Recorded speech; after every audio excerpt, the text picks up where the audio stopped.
આપણે બધું જ આજે આખી દુનિયાને માપવું હોય તો ગણિતથી માપી શકાય. તો ખૂબ એવી રાષ્ટ્રીય ગણિત દિવસ છે આજનો.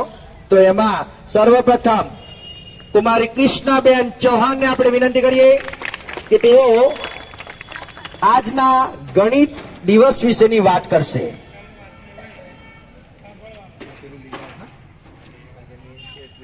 રેડી છો બધા? સ્ટાન્ડર્ડ 6, સ્ટાન્ડર્ડ 7, સ્ટાન્ડર્ડ 8, હા બધા તૈયાર છે. હવે આપણે બહુ ખબર પડશે એની માટે રાઇટિંગ તરીકે આપણે ભૈલા સાહેબને અહીંયા તમારા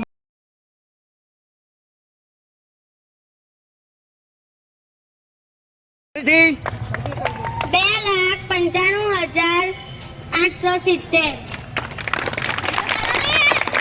2,95,870.